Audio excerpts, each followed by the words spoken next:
हरे कृष्णा। तो उपस्थित सभी भक्तों का बहुत बहुत स्वागत है। आज जो है एक विशेष दिन पे आप सब लोग को लोहड़ी की बहुत बहुत शुभकामनाएं। और इसी के साथ हम प्रार्थना करेंगे गुरु से, भगवान से, और अपने आज के सत्र को प्रारंभ करेंगे। ओम नमो भगवते वासुदेवाय। ओम नमो भगवते वासुदेवाय। ओम नमो भगवते वासुदेवाय। ॐ अज्ञानतिमिरान्धस्य ज्ञानाञ्जनशलाकया चक्षुरुन्मीलितं येन तस्मै श्रीगुरुवे नमः। नमः ॐ विष्णुपादाय कृष्णपृष्ठाय भूतले श्रीमते भक्तिवेदान्त स्वामिन् इति नामिने। नमस्ते सारस्वते देवे गौरवाणी प्रचारिणे निर्विशेष शून्यवादी पाश्चात्यदेशतारिणे। जय श्री कृष्ण चैतन्य प्रभु नित्यानंदा। श्री अद्वैत गदाधर श्रीवासादि गौर भक्तवृंदा। हरे कृष्णा कृष्णा कृष्णा हरे हरे, हरे राम राम राम हरे हरे। जगत गुरु श्री प्रभुपाद की जय। भगवत वाणी भगवत गीता जी की जय। गुरु महाराज की जय। हरे कृष्णा। यस। तो आप बताइए कि हम लोगों ने जो गत अध्याय पढ़ा था उसमें कौन सी बहुत ऐसी चीजें थी जो आपको बहुत अच्छी लगी और आपने अपने इसको जीवन में उतारने का सोचा कि हाँ, इसको मुझे तुरंत अपने जीवन में उतार लेना चाहिए। कोई बताना चाहेगा, कोई शेयर करना चाहेगा? हरे कृष्णा। अध्याय तो बहुत सुंदर था, बहुत प्रैक्टिकल अध्याय था। अध्याय 6, ध्यान योग। नहीं? अच्छा, हरे चलिए। कृष्ण माता यस। हम तो मतलब ये मन पे नियंत्रण के बारे में क्यों और कैसे करना है ये जानकारी हुई उसमें। बहुत सुंदर। यस। तो प्रभु जी ने मन की बात करी है, तो इसी से रिलेटेड एक और हम प्रश्न कर लेते हैं कि भगवान, जब हम लोग सुन रहे थे, पढ़ रहे थे, तो भगवान बोलते हैं कि हमें क्या बनना चाहिए। हमें ध्यानी बनना चाहिए, हमें अष्टांग योगी बनना चाहिए, हमें सन्यासी बनना चाहिए, या हमें कर्मी बनना चाहिए। क्या बनना चाहिए हमको? हम्म, क्या बनना चाहिए? सन्यासी, कर्मी, हम्म, योग। भक्त माता जी। हरे कृष्णा। हम्म। कृष्णा माता जी। भक्त, जैसे भगवान ने कहा कि भजना, जो लास्ट में हमने करा था, यस। भजन का मतलब है सेवा करना। मतलब भगवान की भक्ति का अर्थ ही है भगवान की सेवा।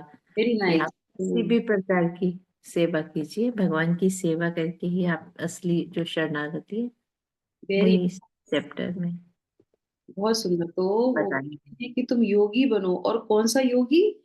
वो जो भगवान को निरंतर भजता है। और भज का मतलब क्या है? सेवा करना, है ना? तो अपना मन किस पे लगाना है? भगवान पे लगाना है। वो ही सबसे बड़ा योगी है। ऐसा भगवान क्या कहते हैं? ऐसा मेरा मत है, जो मुझ में अपना मन लगाता है, चिंतन लगाता है ना। भजहु रे मना श्री नंद नंदन अभय चरणार विंदरे। तो भगवान में अपना मन, हमको किसको भजना है? नंद नंदन को भजना है। और नंद नंदन को जब हम भजेंगे तो क्या करेंगे? नंद नंदन, जो नंदन है, हमारे जो ग्वाले छोटे से भगवान है, वो क्या करते हैं? छोटी सी जो है अपनी स्टिक लेके गैयों को चराते हैं ना। तो जो हमारा मन इधर उधर भागता है ना, तो वो छोटे से हमारे नंद नंदन है, वो अपनी छोटी सी डंडी से क्या करेंगे? हमारे मन को अपने पे केंद्रित कर लेंगे, कहेंगे चलो चलो चलो, इधर कहाँ भाग रहे हो, इधर आ जाओ, इधर आ जाओ। तो वो भी हमारी सहायता करते हैं। तो इसीलिए हमें भगवान को हमेशा निरंतर भजना चाहिए। तो बहुत अच्छा सेक्शन था हमारा अध्याय 6 का। तो अभी हम लोग शुरू करेंगे अध्याय 7। अध्याय 7 बहुत ही सुंदर है। और ये अध्याय किसको शुरू करता है? यहाँ से भगवान बिना किसी प्रश्न किए अर्जुन से, अर्जुन कोई प्रश्न नहीं करते हैं, और भगवान स्वयं ही शुरू कर देते हैं क्या? भक्ति योग। भगवान उसकी व्याख्या करते हैं।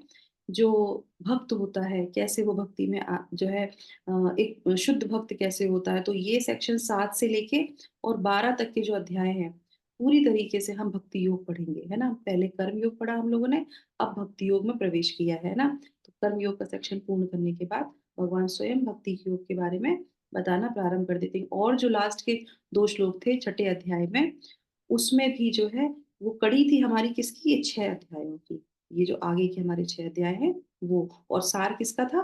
पिछले 6 अध्यायों का सार था, वो कंक्लूजन था। ठीक है। तो बहुत श्रेष्ठ जो है ये अध्याय है। 7 से लेके 12 हमारे जो आचार्य वो क्या बोलते हैं, ये ज्वेलरी जो बॉक्स होता है या सैंडविच मान लीजिए या ज्वेलरी बॉक्स होता है, उसमें क्या होता है, एक बॉक्स होता है ना, तो एक नीचे की सतह होती है, एक ऊपर की सतह होती है और उसके बीच में ज्वेलरी रखी होती है। तो अभी क्या था, तो अभी हम लोगों ने नीचे की सतह को देखा था, अभी क्या है, अभी ज्वेलरी के बारे में बात की जाएगी, कि इसके अंदर खजाना क्या है। जो ये 6 अध्याय हैं, उसमें क्या है, उसमें ये खजाने की बात की जाएगी, मतलब कि पूर्ण रूप से प्योर भक्ति योग की हम बात चर्चा करेंगे, ठीक है। तो सबसे पहले मैं आपको एक जो है कहानी सुनाऊंगी और उसके बाद जो है इस अध्याय के बारे में हम थोड़ा सा जानेंगे कि इसके पूरे श्लोकों में कहाँ-कहाँ, कौन-कौन से श्लोक में कैसे-कैसे करके जो इसका एक्रोनिम है उसके बारे में जानेंगे, ठीक है। तो ये आज जो है सबसे पहले ये जो है भगवत गीता के 7वें अध्याय के पद्म पुराण में ये कथा आती है।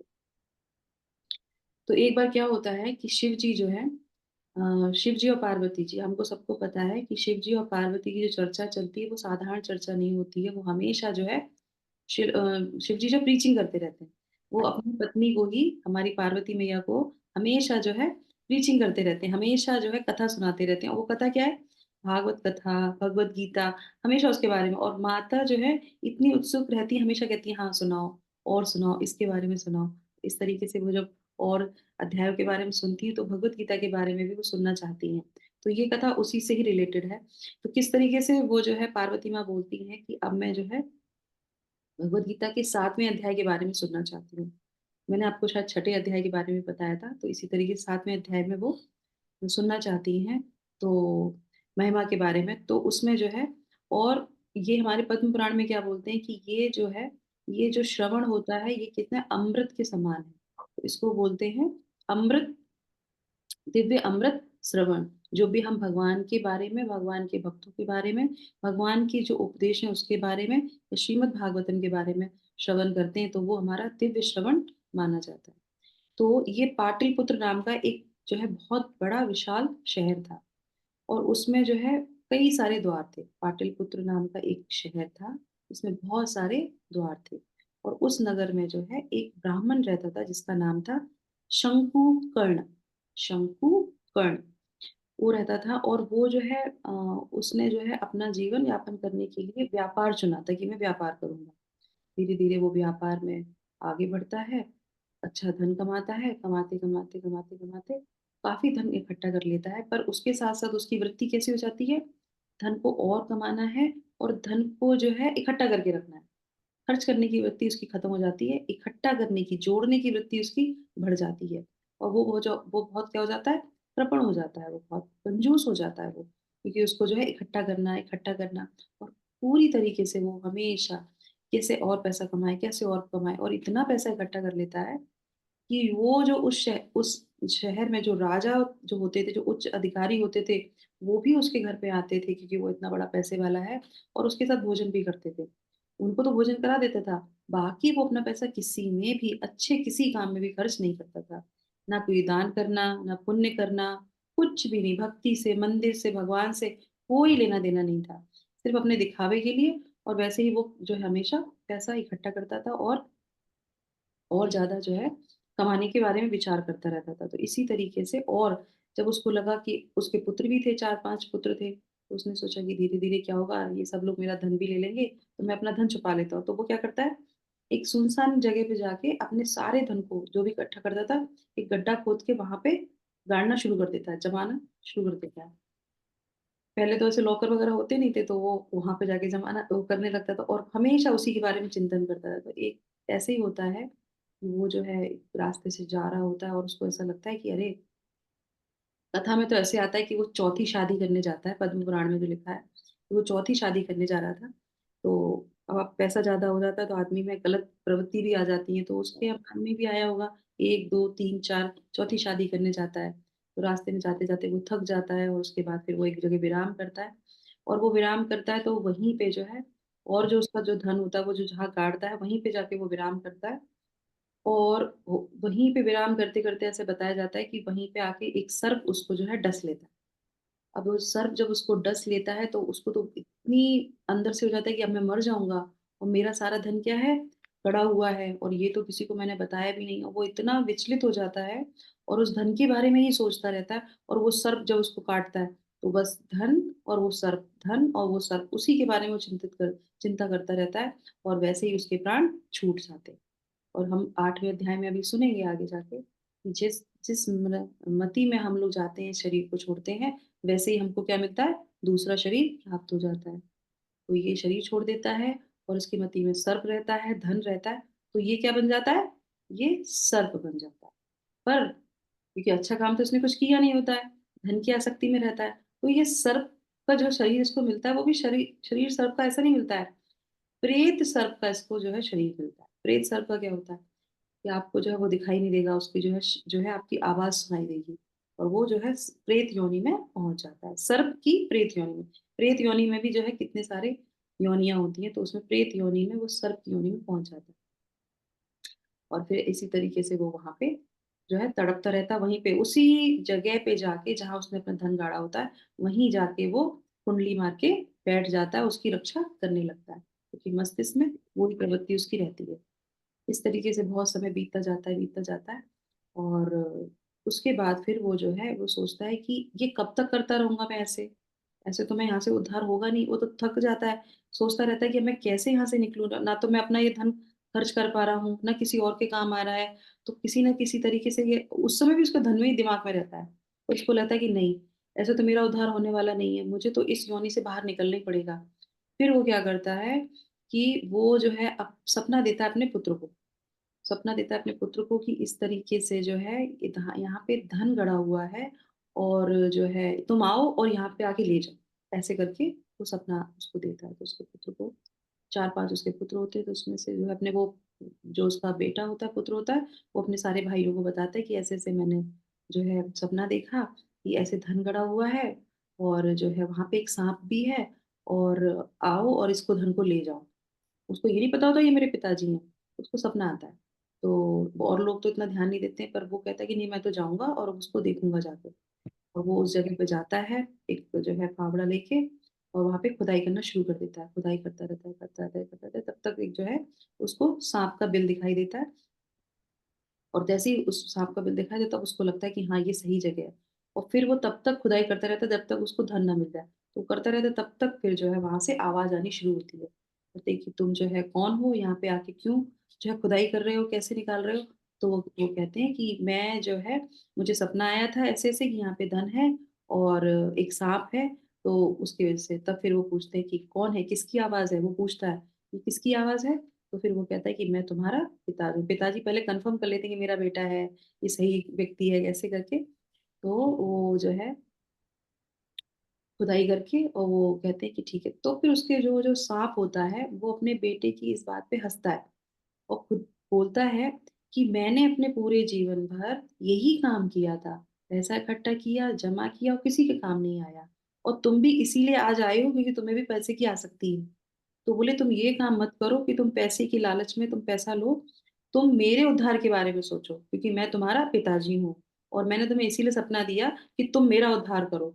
धन, उसने धन फिर भी नहीं बताया कि इसके नीचे धन गड़ा हुआ है, उसने कहा तुम पहले मेरा उद्धार करो, मुझे इस योनि में से निकालो बाहर।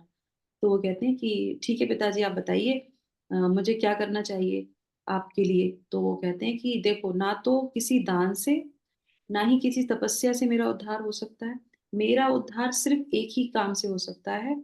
उसके लिए क्या करना है तुम्हें? उसके लिए तुम्हें ऐसे ब्राह्मण को ढूंढ के लाना है जो शास्त्र पढ़ने में पारंगत हो, और जो नियमित रूप से क्या करता हो, नियमित रूप से क्या करता हो, नित्यम भागवत सेव्या। भगवत गीता सेवया। भगवत गीता से।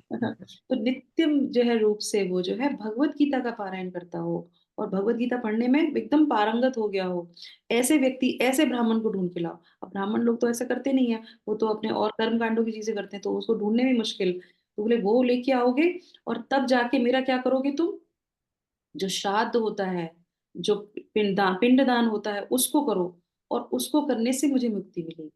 तब फिर जो है उसका पुत्र जाता है, ऐसे ब्राह्मण को, द्विज को ढूंढता है, जो नियमित रूप से भगवत गीता का पारायण करता था और ज्यादा कर्म कांड में नहीं रहता था, है ना। तो वैष्णव जो लोग होते हैं, वो क्या करते हैं, वो नियमित रूप से शास्त्र को पढ़ते हैं।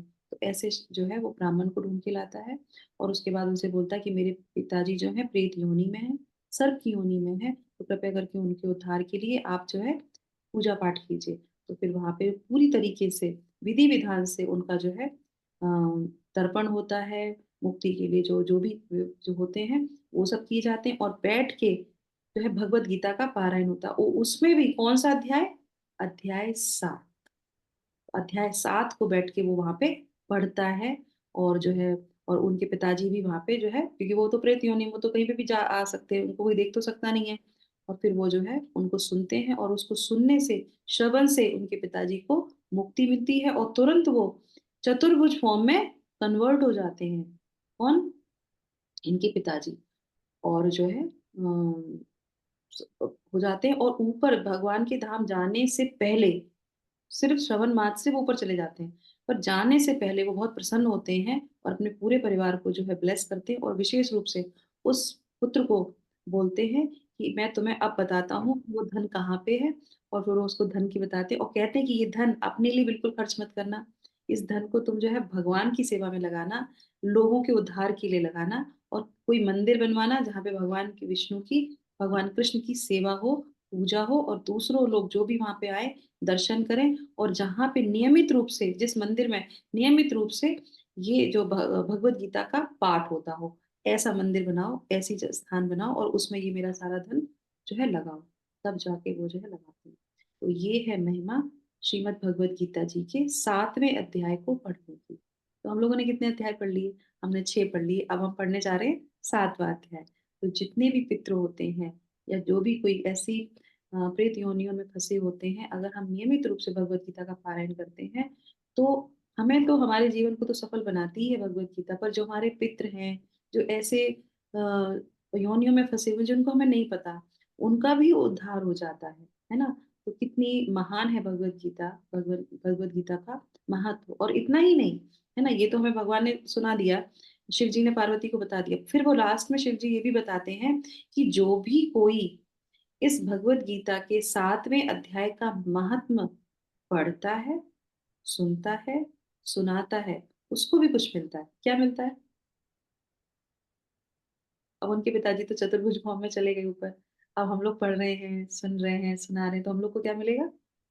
हमारे सारे पाप, ये सच ना माता जी कुछ बताना चाह रही थी, ठीक है, हमारे सारे पाप खत्म हो जाएंगे, ऐसा भगवान का बेनिडिक्शन है। तो कितना अच्छा भगवान की योजना कि वो जो है हमको सबको जो है उन्होंने भगवत गीता के, रोज सुबह हम लोग यहाँ पे बैठ के भगवत गीता का पारायण करते हैं, एक श्लोका पढ़ते हैं। तो इसलिए आप कभी भी हेजिटेट मत किया कीजिए, भगवत गीता पढ़ते समय कोशिश किया कीजिए, तात है, ट्रांसलेशन है, श्लोका है, बैठ के सुबह जरूर जरूर साथ में पढ़ा कीजिए, है ना।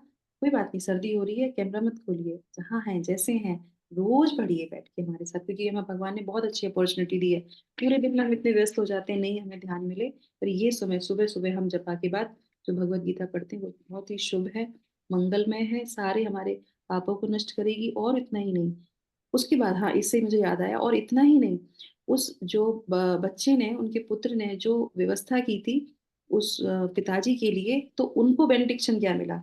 उनको जो है भक्ति मिली, उनके पुत्र भक्त बन गए, और वो भक्ति के मार्ग पे आगे चले गए। क्यों? क्योंकि ये 7वां अध्याय पितरों को तारता तो नहीं, ये भक्ति में प्रवेश करवाता है। तो जो इसको पढ़ता है वो भक्ति में भी प्रवेश करता है। तो इस तरीके से उनके पुत्र जो है भक्ति में प्रवेश हो गए। तो इस तरीके से हम जो है भक्ति में प्रवेश करें, हम अच्छे से जान पाए कि भक्ति क्या है, भगवान कृष्ण क्या है। इसकी प्रार्थना के साथ हम जो है अपने अध्याय को जो है प्रारंभ करेंगे। भगवत गीता की जय। हरे कृष्णा। तो ये हमारा भगवत गीता के 7वें अध्याय का महात्म्य। ठीक है, अब हम जानेंगे कि किस तरीके से ये अध्याय पूरा है। तो इसका नाम है, इस पूरे अध्याय का नाम है, क्या नाम है इसका? Here, hearing, head. भागवत मैंने प्राप्ति। हेड रखा था इसका, HEAD, हेड। ठीक है, HEAD। तो एक्रोनिम है ये हेड। तो किस तरह से का इसको हम इसको डिवाइड करेंगे? तो जो H है, H का मतलब है हेयरिंग अबाउट कृष्णा, है ना, भगवान के बारे में सुनना। तो शुरू के जो 1 से लेके 3 तक के श्लोक हैं, 1 2 3, वो भगवान कृष्ण के बारे में हमको बताएंगे। ठीक है। उसके बाद जो है एच हो गया, उसके बाद ई में क्या है, 4 से लेके 12 तक के श्लोक आएंगे। ई के अंदर 4 से लेके 12 तक के श्लोक। ई से मतलब क्या हुआ, ई से मतलब हो गया एसेंस। एसेंस क्या है, कोई भी चीज हम जब सुनते हैं या कोई भी चीज हम पढ़ते हैं तो उसका एसेंस होना चाहिए। तो भगवान को जानने का एसेंस क्या है, उनको जो है रिसीविंग कृष्णा, मतलब भगवान को जानना, भगवान को समझना, उनको स्वीकार करना। तो इस तरीके से जो ई है 4 तक के 12 तक के श्लोकों में, वो एसेंस जो है हम जानेंगे, मतलब रिसीविंग कृष्णा। और इसी के बाद जो है ए हो गया, HEA। ए में क्या आएगा, 13 से लेके 19 तक के श्लोक है ना। तो 13 से लेके 19 तक के श्लोक, 13 से 19 तक के श्लोकों में हम देखेंगे कि हमें क्या एक्सेप्ट करना है और हमें क्या रिजेक्ट करना है। Accept and reject. तो ये एक्सेप्ट और रिजेक्ट में क्या है, तो 13 और 14 दो श्लोकों में बताएंगे three moods of nature, three moods of nature. उसके बाद जो है 15, 16, 17, 18 और 19, इन जो है श्लोकों में, 5 श्लोकों में, इन 5 श्लोकों में उन व्यक्तियों के बारे में बताएंगे जो 4 प्रकार के व्यक्ति जो भगवान की शरणागत होते हैं, और वो व्यक्ति जो भगवान की शरणागत नहीं होते। ठीक है। तो एक्सेप्ट एंड रिजेक्ट, तो 3 मूड्स, और उसके बाद वो व्यक्ति जो भगवान को शरण करते हैं और वो व्यक्ति जो भगवान को शरणागत नहीं होते। सारी डिटेल भगवत गीता में दे दी जाती है। उसके बाद ये हो गया 20 से लेके 30 तक के 10 श्लोकों में हम क्या जानेंगे, एच हो गया, ई हो गया, ए हो गया। अब आ गया डी। डी से मतलब है देवी देवता, डेमी गॉड्स, है ना। तो इसमें हम जानेंगे कि देवी देवता कौन, देवी देवताओं की शरण में आता है ना। अब इसमें इसी के अंतर्गत भी सेक्शन है जिसमें 5 श्लोकों में हम देखेंगे मिसप्लेस्ड सरेंडर। शरणागत तो करते हैं पर गलत जगह पे शरणागत कर लेते हैं, मिसप्लेस। तो ये बहुत इंटरेस्टिंग चैप्टर है हमारा, कि हमको किसको सरेंडर करनी चाहिए। सरेंडर तो करते हैं पर हम किसको सरेंडर किए हुए हैं वो हम जानेंगे। तो वो हमारी भक्ति के लिए बहुत आवश्यक है कि देवी देवता कौन है, कहीं हमने गलत जगह पे तो सरेंडर नहीं कर रखा है, वो उसके बारे में। तो मिसप्लेस्ड सरेंडर के बारे में हम जानेंगे। और उसके बाद 26 से लेके 30 तक में हम देखेंगे कि किस तरीके से द्वंद हमारे दिमाग में रहता है, बिविल्डरमेंट रहता है, और कैसे एक जो है जीव जो है, एक आत्मा जो है भगवान के बारे में सुनकर इस जो है भव सागर से बाहर निकल जाती है। जो फ्रीडम फ्रॉम दिस जो है, बाय हियरिंग ऑफ नॉलेज, ज्ञान को जानने के बाद वो किस तरीके से मुक्त हो जाता है, उसके बारे में लास्ट के सेक्शन में पता चलता है।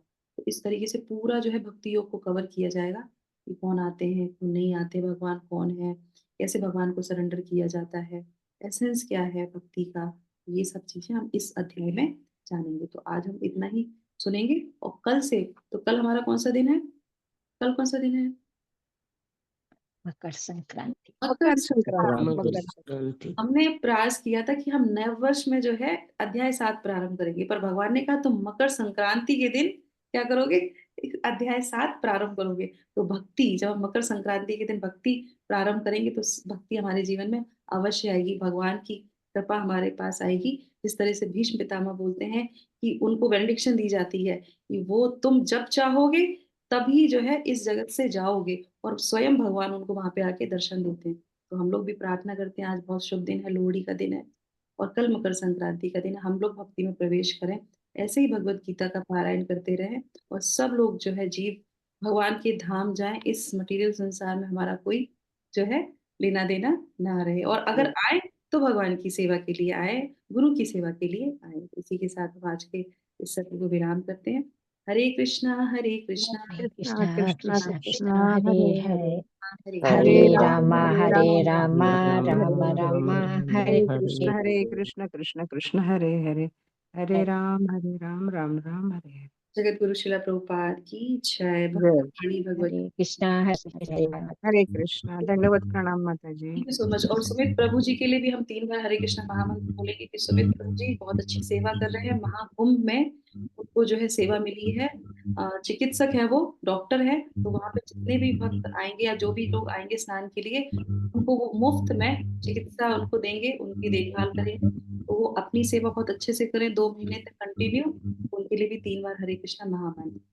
हरे कृष्णा हरे कृष्णा हरे कृष्णा हरे कृष्णा कृष्णा कृष्णा कृष्ण कृष्ण हरे हरे हरे हरे हरे राम हरे राम राम राम राम राम हरे हरे हरे हरे हरे हरे कृष्णा कृष्णा हरे कृष्णा कृष्णा कृष्णा कृष्णा कृष्ण हरे हरे कृष्ण कृष्ण हरे राम राम राम हरे राम राम कृष्ण हरे हरे कृष्ण हरे हरे राम कृष्णा हरे हरे राम कृष्ण हरे हरे राम कृष्ण हरे कृष्ण कृष्ण हरे हरे कृष्ण हरे हरे कृष्ण राम कृष्ण राम हरे हरे राम राम हरे हरे कृष्णा हरे सभी लोगों को धन्यवाद प्रणाम।